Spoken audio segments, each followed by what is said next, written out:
Hi everyone. This video is a quick review of some Module 2 content. We did a video analysis assignment that week where we discussed communication acts, aided and unaided communication, and symbolic and non-symbolic communication. Some of you asked questions during the assignment, others didn't ask questions, but showed patterns that demonstrated that you may not have fully had those concepts fleshed out for you. So take a few minutes, watch this video to review some of the content, and that will help you down the line. Video 1, we have her asking, "What is this?" and pointing to a box of Cheerios on the ground. These are two separate communication acts. The first one is verbal, because she's asking the question. The second is gestural, that's the pointing. They are, in fact, both unaided. Some people, I think, may have misunderstood in thinking that when you use different communication acts together, that makes it aided language because you're kind of, complementing your words with your points. Aided and unaided, and this is an oversimplification, but you can think of it as kind of like props. If you're using a prop to communicate, like a cell phone or a computer or a microphone, those would be all, aided verbal communications. If she was using a communication board or an AAC device, that would be aided communication. Here she's pointing with her finger, which is an unaided gesture, but if she had had a laser pointer or one of those long pointy chalkboard pointers, I don't know. If she had had one of those, that would have been aided gestural communication. But in this video, she's just using her voice, she's just using her gesture, so those are two separate unaided communication attempts. Let's scroll down here to the second video. So they're talking, and they're talking over, it looks like the WebEx client. Here she's pointing, and then in a second they're going to wave. There was a nod. So those are different communication acts. Keep in mind, this is over a WebEx client, so everything we see here is going to be aided communication.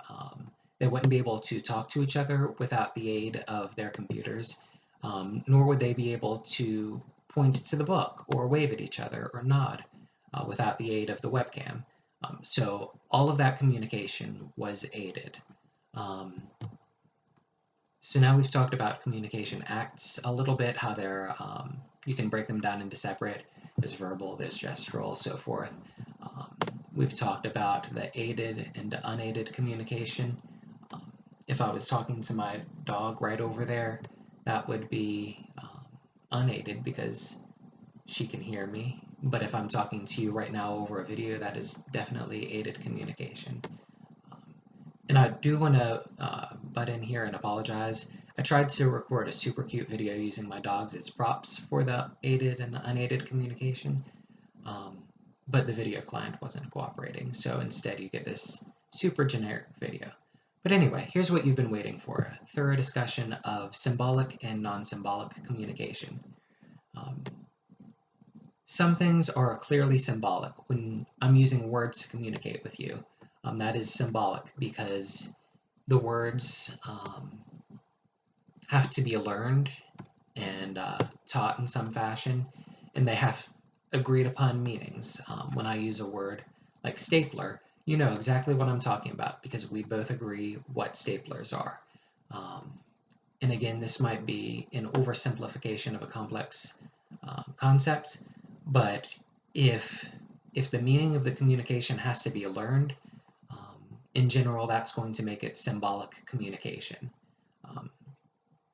So if I hold my fist up menacingly at you, that might not be symbolic communication. It just looks like, wow, I'm going to punch you.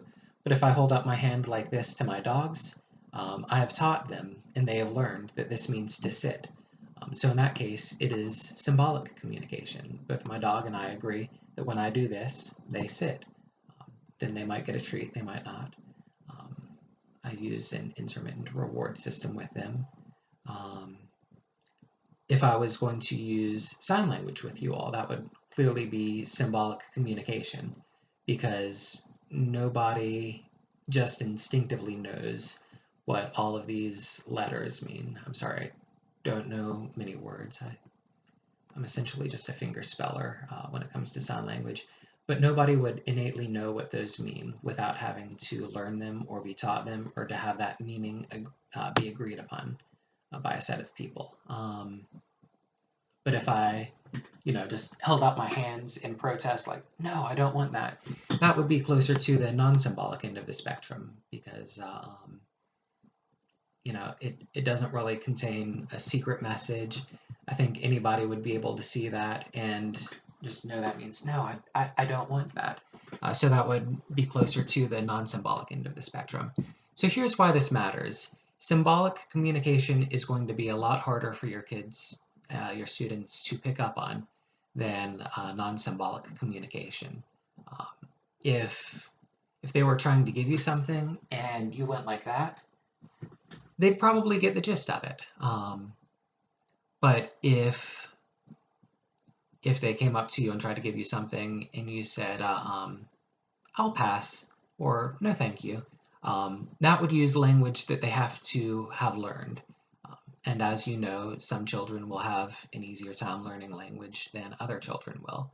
Some children might not understand what the no thank you or the less direct I'll pass. They might not understand that.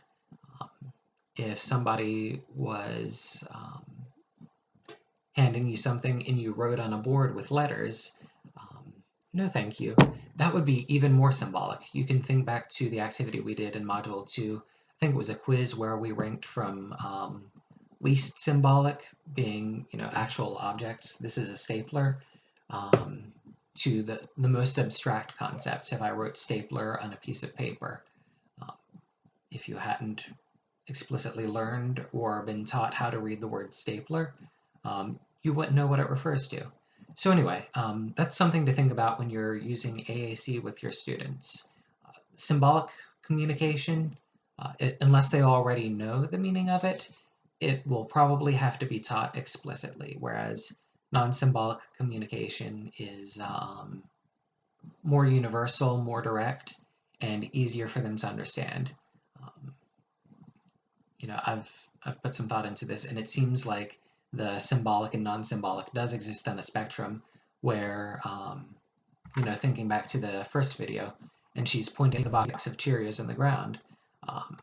I saw arguments both ways. Some people saying non-symbolic because it's just drawing attention to a box on the ground, whereas other people argued that's symbolic language because it's essentially saying, look at what I'm pointing to. I could hear arguments both ways, and I think in the end, the pointing gesture would exist somewhere in the middle of the spectrum. It's definitely more concrete than, an abstract use of words. If she had said, look at the ground, a dog that had knocked over the Cheerios might not have understood her, whereas a dog would be more likely to understand what a point is. Some dogs get it, some dogs don't. It's also less, I guess, less concrete than if she had bent down and picked up the box and kind of like visually just shaken it in front of the person. So I would argue that a gesture like that point exists somewhere in the middle of the spectrum between symbolic and non-symbolic. So while that may seem kind of confusing right now, and the concept might be abstract to you at this point, just remember what it's for, and remember that symbolic communication requires two people to have agreed upon meanings for whatever you're discussing, whereas non-symbolic communication is more unlearned. It doesn't really have to be taught. That's a big concept when we're working with kids in our population. Okay, review the video 2 module. I think it's the first 3 minutes that discusses this kind of thing. If you still have questions, otherwise, as always, you can send an email to either myself or Dr. Betts. Kind of tricky concept, but good luck with it. You got this. All right, have a good one.